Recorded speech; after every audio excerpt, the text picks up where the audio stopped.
Hello and welcome to a new episode of Around the World in 7 Days. My name is Neel and I am here with the stories behind the most important international news events of the week.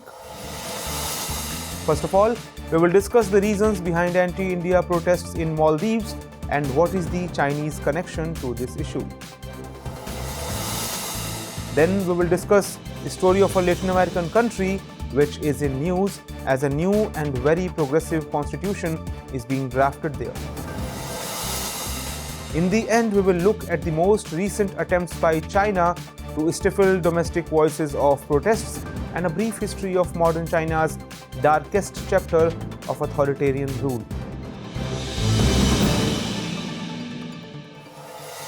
But first, let us begin with anti-India protests in Maldives.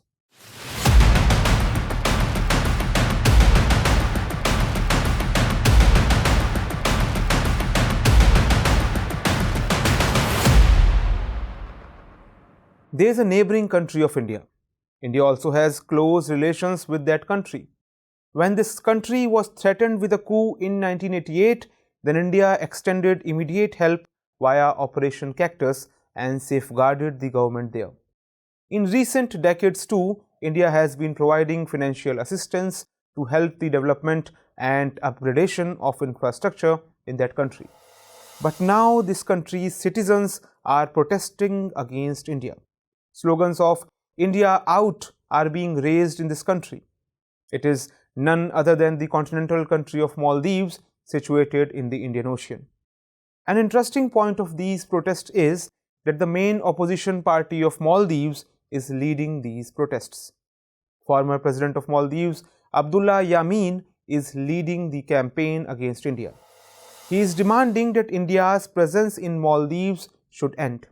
In fact, opposition parties' MPs are targeting India on the basis of alleged atrocities being committed against the minorities in India.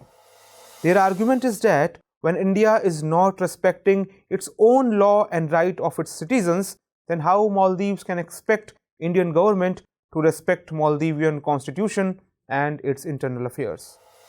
Now, majority of the population of Maldives is Muslim. Islam is the official religion of Maldives. In such a situation, it is being argued that whatever affects Muslims in India is watched keenly by Maldivian Muslims too. Therefore, the opposition party of Maldives wants to end India's presence in the country on the pretext of the alleged atrocities being committed against Indian Muslims. In fact, these protests are not a recent development. When there was a change of power in Maldives in 2018, then the India Out campaign began. Under this campaign, a section of Maldivians demanded that Indian military officers as well as helicopters and aircrafts should be removed from Maldives. They argued that if these helicopters and aircrafts are a gift, then the pilots operating it should also be Maldivian and not Indian. In this backdrop now, whenever news of atrocities against minorities in India make headlines, then India Out campaigns starts gaining momentum and attention. However, Foreign Ministry of Maldives has clearly denied legitimacy of any protests against India in Maldives.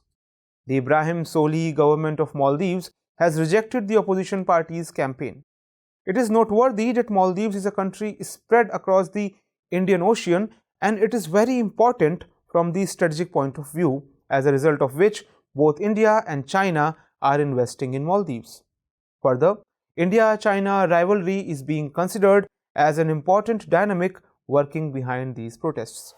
In such a situation, the big question remains that whether the recent protests are really related to Indian Muslims or the real reasons lie somewhere else. Today, we will try to find an answer to this question. We will also try to understand the nature and trajectory of relations between India and Maldives in recent years. Besides, we will also tell you about Operation Cactus. But first of all, let us try to understand the geographical location of Maldives. If we look at Maldives, we find that it is an island spread across the Indian Ocean. It is located in the south of India. Lakshadweep, a union territory of India, is situated just above Maldives. Malé is the largest city as well as capital of Maldives. In order to understand the relationship between India and Maldives, we will have to time travel 3-4 decades ago. Maldives attained independence from British rule in 1965. However, during 1988, the political crisis started deepening in Maldives when Sri Lanka's Tamil gunmen attempted a coup in the region. These gunmen, along with the rebels of the Maldivian government, started a bloody mayhem. At that time, Maumoon Abdul Gayoom was the president of Maldives. Gayoom appealed for India's interference in this hour of crisis. The Indian government swiftly dispatched its troops to crush the rebellion, and as a consequence, the Maldivian crisis ended. This campaign of Indian soldiers was christened Operation Cactus. However, even prior to this, the bilateral relations between the two countries had already begun. India and Maldives determined the maritime boundary between them in 1976. Trade agreements were also signed between the two countries in 1987. Abdul Gayoom remained in power till 2008. In 2008, multi-party elections were held democratically for the first time in Maldives, and Mohamed Nasheed's party, that is, Maldivian Democratic Party, won these elections. Nasheed became the president of Maldives.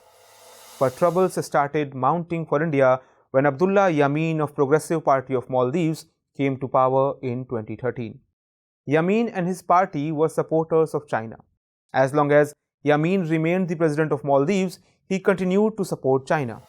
Maldivian support for China gradually gave China a chance to establish a strong foothold there. Everyone is aware of China's colonial policy. In whichever country China establishes its foothold, it leaves no stone unturned to capture the country's resources. China has done the same in Maldives too. And Abdullah Yameen made arrangements which favored China. Article 251 of the Constitution of Maldives was amended in 2015. Prior to the amendment, no foreigner was allowed to own land in Maldives. But the aforesaid amendment made it possible to own land in Maldives by a foreigner. Consequently, many islands were leased out to China by Yameen. During Yameen's tenure, China invested enormously in Maldives. The investment also includes an airport constructed at a cost of $83 million on Hulumale Island. In short, China was continuously investing in Maldives and was trapping Maldives in its debt trap. At the same time, the relations between Maldives and India started turning cold. Gradually, Maldives became friendly with China and started avoiding India. India had even deployed helicopters and aircrafts for search and relief operations in Maldives, but Abdullah Yameen ordered them to be returned. In short, relations between India and Maldives were cordial prior to Yameen becoming the Maldivian president, but after Yameen became the Maldivian president, the cordial relations between the two countries started diminishing.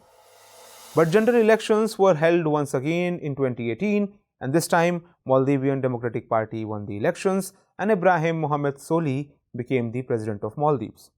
And Solih supported India. Therefore, it was a win-win situation for India too. But after his defeat, Abdullah Yameen took to streets and started organizing anti-India campaigns in 2018. Now you must have understood that by citing and using the alleged atrocities being committed against the Indian Muslims, Abdullah Yameen is raising slogans of India out, but the main reason behind his actions is basically his support for China. Whatever be the situation, such campaigns being carried out in Maldives threaten to derail the relations between India and Maldives. Lastly, we must try and understand that why are India and China fighting for Maldives? In recent years, countries' importance, that is Maldives' importance, has increased for India and China due to strategic reasons. As we have discussed earlier, China wants to dominate in Asia and it wants to pose a challenge to India in every part of the world. Therefore, whichever country India has cordial relations with, China also starts spreading its presence there. India has a decades-long relationship with Maldives, but China's interest in Maldives has increased in the recent years only. Hence, India is bound to be uncomfortable with China's increasing interest in Maldives. India is of the belief that any construction work being carried out in Maldives by China is a strategic setback for India. Take a look at the world's map. Maldives is just 700 kilometers away from Lakshadweep and 1200 kilometers away from the Indian mainland.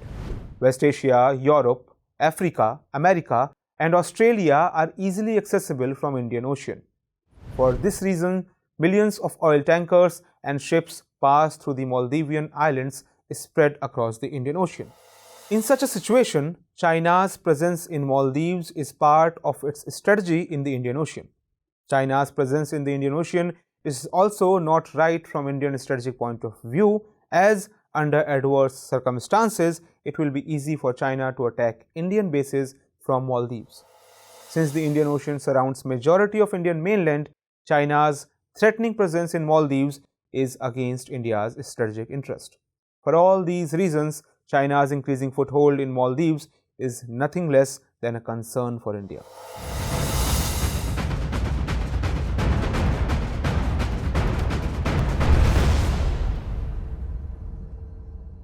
You must have read in history, in many countries across the world, people raised their voices demanding change in their constitution. In many such countries, new constitutions were written as well. Usually, only politics is behind such demands. But there is a country in the world where there was a demand to change the constitution, but it was not related to partisan politics. There were many noble motives behind this demand which were going to decide both the direction and the prospects of the country. We are talking about the Latin country of South America, Chile. About a couple of years ago, there were huge protests against inequality in Chile. In highly unprecedented ways, around 5% of the country's population came out on roads against the policies of government.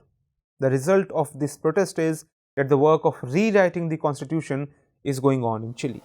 But in the meantime, some other news has erupted as an example in front of the world, which will surely leave you thrilled.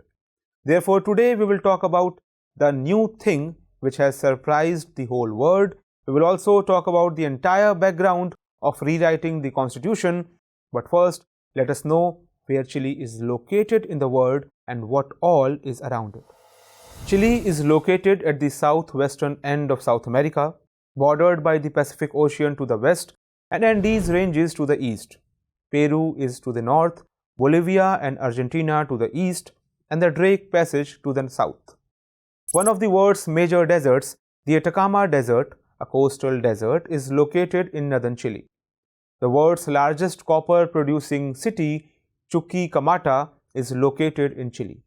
Its capital is Santiago, and the population of this country is around 2 crores. Chile is the second country in South America after Ecuador that does not share a border with Brazil. Chile is considered among the richest countries in Latin America, but huge economic inequality can also be seen among the people of this country. It has the worst income inequality situation among the 36 member countries of the Organization for Economic Cooperation and Development. Due to this inequality, there was already a kind of discontent among the people there. But the public got furiously angry after what was a mere 4% increase in metro fares in 2019. People took to the streets. At the time, hardly anyone would have thought that this public, which took to the streets against the increased fare of metro, would actually create a new history. The list of the demands of demonstrators got long and longer, and gradually these demonstrations started taking a huge form. 10 lakh people were raising anti-government slogans on the streets and roads of the capital Santiago. This number corresponds to 5% of the entire population of Chile. The main demand of the people gradually shifted from revoking the metro fares to now reform the old dictatorship era constitution. The demonstrators also began asking for the resignation of President Sebastián Piñera.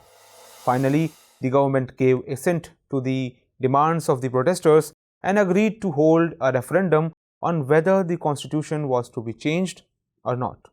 About a year later, that is in October 2020, a referendum was held on this issue. 78% of the people who participated in it approved the question of rewriting the constitution.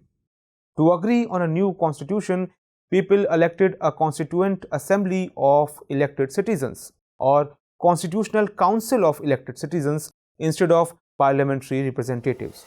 At present, the work of rewriting the constitution is going on. Now the question arises that what was there in the old constitution that people had objections with? Actually, to understand the root cause of the demand for a new constitution in Chile, we have to go through the history of politics of Chile in the decade of 1970s. There was a left-leaning government of Salvador Allende in Chile between the period of 1970 and 73. At that time, the Chilean economy was struggling. This leftist government felt that if populist plans were implemented, the economy could gain momentum. But this move of the government did not have any significant effect on the economy. This filled the people with utter discontent. On the other hand, the capitalist government of the US was already looking for a way to topple the leftist government of Chile. Therefore, milking the opportunity, America orchestrated a military rebellion. A coup took place in Chile and the government of Augusto Pinochet came to power. He made a new constitution for Chile in 1980 and adopted the policy of economic liberalization. Trade unions were banned under this policy. The exemption from tax to local businesses was also removed. The government privatized almost all government units in the country. However, due to these policies of the government and the new constitution, economic inequality started increasing in Chile. All the basic things like schools and hospitals came under the control of private players. Sectors like housing and pension were also taken over by private companies. The middle class and lower class has still not received any benefits of privatization, even though they give a large part of their income in the form of tax. The biggest argument given for the change in constitution is that it was created by a dictatorial ruler through an undemocratic process. Hence, it lacks consensus and validity. People also believe that Chile's constitution is completely conservative and it does not give any option to ordinary citizens to take part in the political decision-making process. All of these are the reasons that fueled the demand to rewrite the constitution in Chile. Now you must be thinking that what Chile is going to do which has left the entire world surprised. Let me tell you. So far, we have been hearing and reading that there are provisions in the constitution for rights of the citizens and rules and regulations to run the country. But have you ever heard that there are serious legislations on the issues related to environment and climate change in the constitution itself? But this is happening in Chile. In fact, Chile is the second largest lithium producer in the world. According to the Forbes website, Chile is the second largest lithium producer, but it ranks first in the terms of lithium reserves. On the other hand, lithium, despite being a non-renewable mineral, makes renewable energy possible. It is the most important component used in batteries. At present, as the world is looking for alternatives to fossil fuels, lithium is being seen as a great hope for replacing it. With electric vehicles being seen as an important means of transportation of the future, and industry also looking for better alternatives of energy, lithium is emerging as the most suitable option. This is the reason why lithium is becoming more and more expensive in the market day by day. Therefore, the Chilean government wants to make money by exploiting as much lithium as possible. But the people of Chile are not in agreement with this, because there is also an obvious fear of getting the rich getting richer by reaping most of the benefits. From an environmental point of view, two things stand important. One, that if production increases and this creates sources of renewable energy, then carbon emissions can be controlled. Chile has set a target of achieving net zero by 2040. However, a problem with lithium mining is that the moisture content in the mined land decreases, leading to an increase in the daytime temperatures. This dries up that particular area. Not only this, there is also a danger of groundwater turning saline. That is, due to excessive mining of lithium, the environment in Chile will deteriorate further. In such a situation, the writers of the constitution say that at the time when world is facing the dangers of climate change, then special provisions will be made in the Chilean constitution itself to protect the environment. Provisions for royalties, restrictions on mining may get included in the constitution.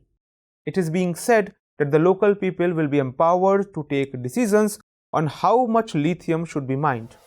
The new constitution is expected to be ready in the coming few months. However, The people of Chile have not only set an example but have raised many questions in front of all countries of the world, including India. The questions relate to people taking direct command of rewriting the constitution, giving priority to the environment, and expressing concerns for the protection of entire humanity and the universe.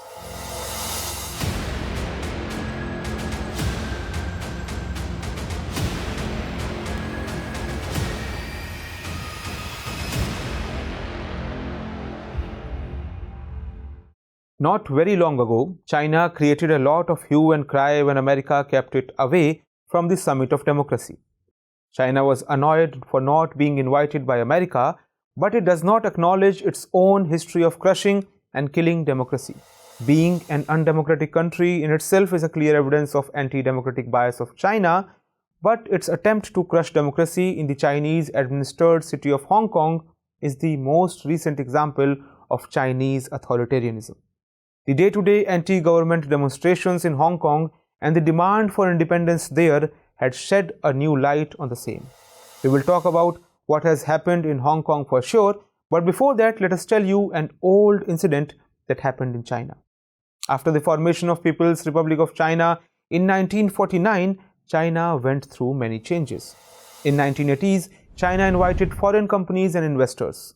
The aim of Chinese government was to increase the pace of economy and improve the lifestyle of the people. But this initiative of the government led to a split in the ruling Communist Party.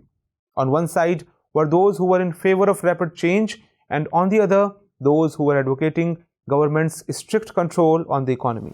Despite this, the government continued with the foreign investments. This increased production in the country and also reduced poverty. But within some time, corruption spread its tentacles far and wide in the government's bureaucracy. In fact, as the situation improved, initially food and other necessities started becoming cheaper. In such a situation, a system was created in which prices of a few things were fixed, but the prices of some other things were allowed to fluctuate. Taking advantage of this, hoarding began, and the government officials and relatives of people sitting in the government started buying such items at low prices and selling them at higher prices in the market. As a result, there was a sudden increase in the inflation and public started getting worried. In such a situation, people started feeling that corruption can only be curbed with the establishment of democracy and rule of law. Therefore, anti-government discussions started among the people and they started demanding democracy. By 1986, Hu Yaobang, the General Secretary of the ruling Communist Party, also stood in opposition to the government. Yaobang was opposing the political and economic policies of the then government of China. Therefore, the government removed him from office.